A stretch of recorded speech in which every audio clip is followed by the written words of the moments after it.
All right. Ready to go? We got everybody we need? First of all, thank you all for being here. I'm Dan Kildee. I represent this area in Congress, and I'm really happy to welcome White House Infrastructure Coordinator Mitch Landrieu here to Mid-Michigan. Thanks for accepting my invitation to come here today. I've known Mitch for a long time when he was the mayor of New Orleans, and I was working in post-Katrina redevelopment when I was running the Center for Community Progress. We came together and have been friends and working together ever since.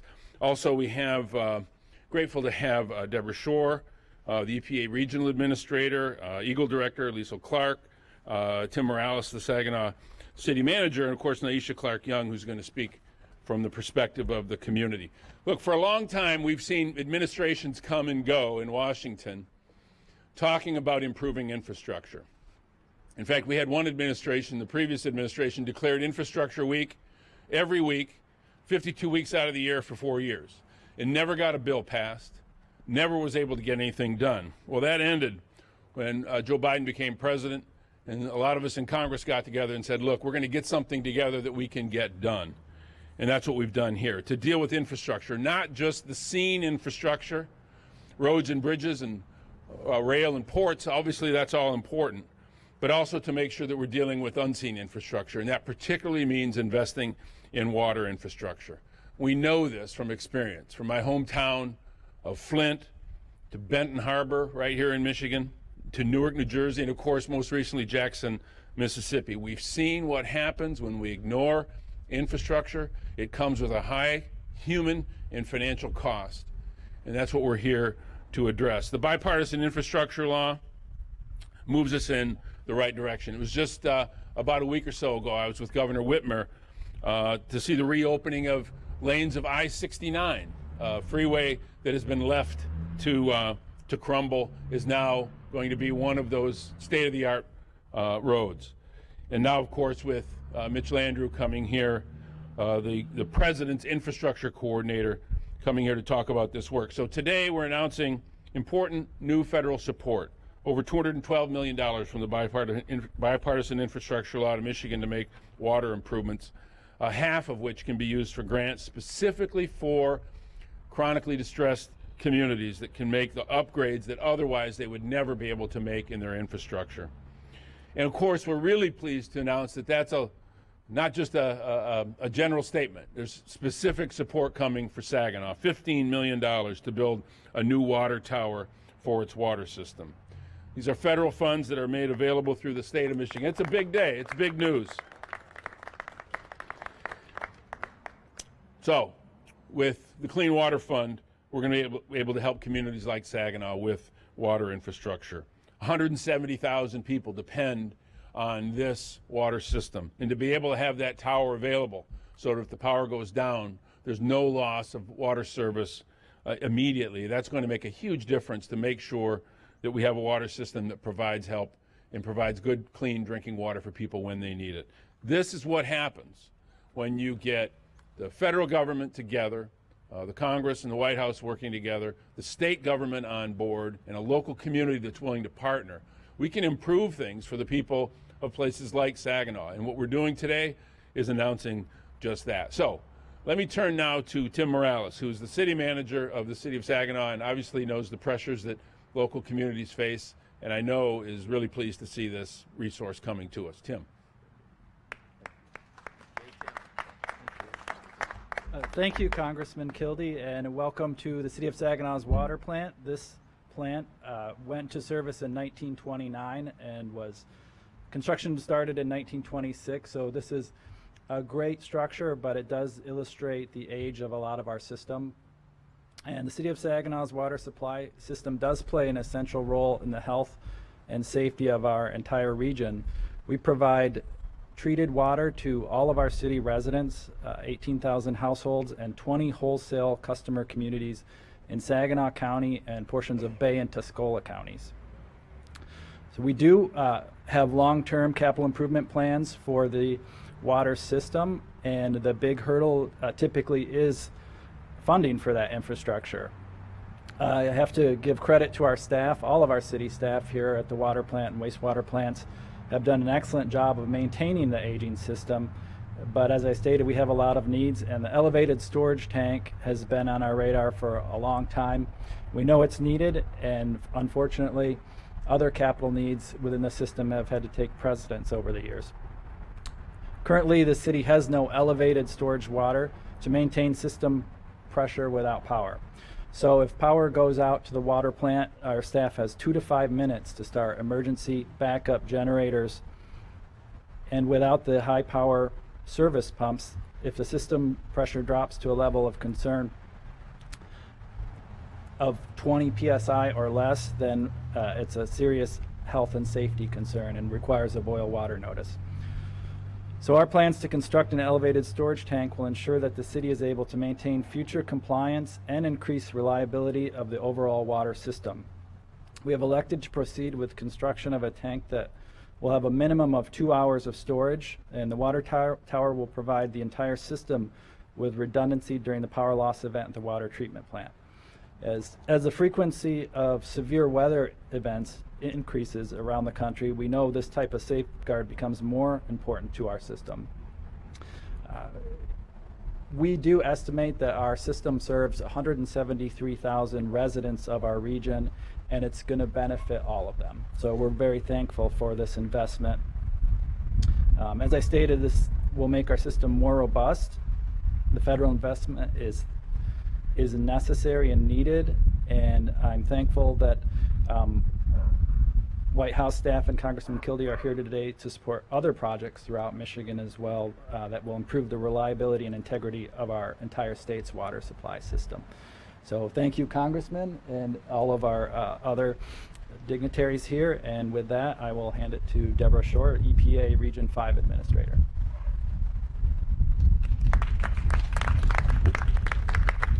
Thank you, Manager Morales, and hello, everyone.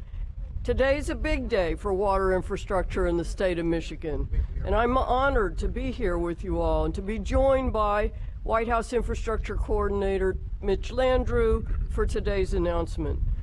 50 years ago, pollution from industry and wastewater plants had left many of our waterways contaminated, unsightly, and in many instances an outright hazard to surrounding communities. You probably heard about the Cuyahoga River fire in Cleveland, Ohio in 1969. That fire was a tipping point, forcing our nation and our leaders to grapple with how do we fix what had gone so wrong. And as a result, Congress passed the Clean Water Act. And I think many would agree that we find ourselves at a similar tipping point right now. Our nation has underinvested in water and wastewater infrastructure for too long, a situation made much more difficult by the fact that there are 153,000 public water systems and more than 16,000 publicly owned wastewater treatment systems in the United States. But, like 50 years ago, water advocates and community leaders across the country have made the dire straits of our nation's water something that simply cannot be ignored. And thanks to the federal leadership of President Biden and Congressman Kildee, not to mention state and local leaders, we finally have the resources and support needed to realize much needed change. President Biden's Bipartisan Infrastructure Law allocates more than $50 billion to EPA for repairing the nation's essential water infrastructure, in turn helping communities access clean, safe, and reliable drinking water, to prevent flooding, to collect and treat wastewater to protect public health, and safeguard vital waterways. Here in Michigan, as you've heard, the Bipartisan Infrastructure Law is allowing us to make more than $212 million in additional investments in drinking water and wastewater infrastructure here in Saginaw and throughout the Midwest. And it will make resources available to local governments like yours for green infrastructure solutions to help us be more resilient in the face of climate change. While getting the Bipartisan Infrastructure Law passed was a tremendous feat, our real work begins now. EPA is committed to helping our partners here in the state of Michigan get these dollars in the ground. And together, we'll maximize the benefits of these resources, including modernizing aging infrastructure, replacing lead service lines, and building increased resiliency to climate impacts where they're most needed. We're ready to get to work, and I want to turn to one of our key partners, Liesl Clark with Michigan's Eagle. Okay, I checked my watch. It is still morning, so good morning. So I know you know that we're the Fix the Dam Road state. Did you know that we're also the Fix the Dam Pipe state? So in Michigan, we've got a lot of infrastructure that is unseen, that is undersized for the types of weather events that we're getting, and it's a really big hurdle. A statistic from a study that was done a couple years ago estimates that we need about 800 million per year just to keep up. That's not even to go backwards and make sure that we're getting to the point where we need to be. Well, we've got a huge infusion right now. Certainly we're talking about the federal dollars that are making a real difference. And then in Governor Granholm's last 4 bipartisanly voted budgets, there's been over $4 billion allocated to water work. So there's a lot of improvement that's necessary here, and getting those dollars out to the right places is really critical. We know in Michigan that water's powerful. We've seen this from high lake levels around the shorelines. We know this is true from the challenges in Midland with the Edenville Dam collapse. We know this is true in southeast Michigan, where we've seen undersized infrastructure not be able to be responsive to the storm events that we've had. And we know that this is going to continue going forward. We also know that water is precious. We look at our beautiful Great Lakes, 20% of the world's fresh surface water. I got to throw it in every time I speak. Here, where we are nestled in the heart of, we look to our neighbors to the west, we look to our neighbors to the south, and we know from wildfires and from droughts how really precious that water is. However, the most precious component is that it is a life-giving source to our citizens and what it really means for people in their household. So I'm fortunate to hand it off next to Nyesha Clark Young, who is a resident of this beautiful city, to talk more about that.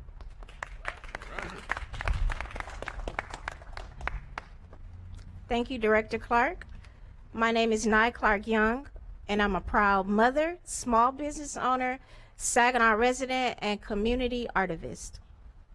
I'm so excited to be with y'all today to share a few of the ways the Biden-Harris administration is delivering for our community, including by making historic investments in our water infrastructure. Since we founded Community Alliance for the People back in February of 2021, the water accessibility crisis in Saginaw has been one of our top priorities. Water is a necessity. It's a right to life, and it's a non-negotiable. And yet, for so many years, we haven't had enough federal funding to make sure all Saginaw households have clean, reliable drinking water. It's the 21st century. Y'all, we've been riding off the infrastructure from the Roosevelt era. At Saginaw CAP, we knew that had to change, and Joe Biden knew it too. He recognized that communities like ours had disproportionate needs. His administration recognized that we needed equitable solutions. So they delivered water infrastructure funding to Saginaw and communities across the country to tackle this crisis and other infrastructure problems head on.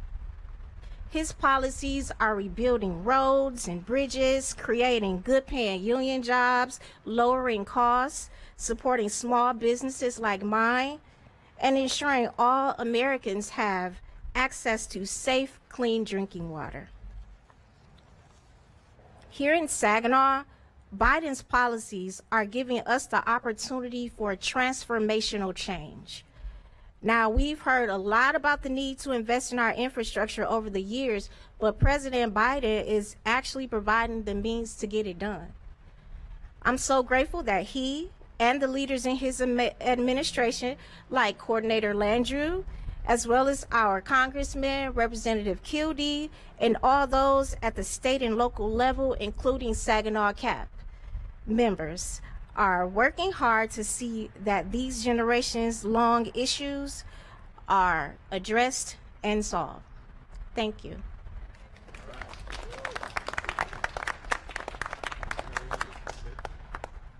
And now Mitch Landrieu, the President's Infrastructure Coordinator. There you go.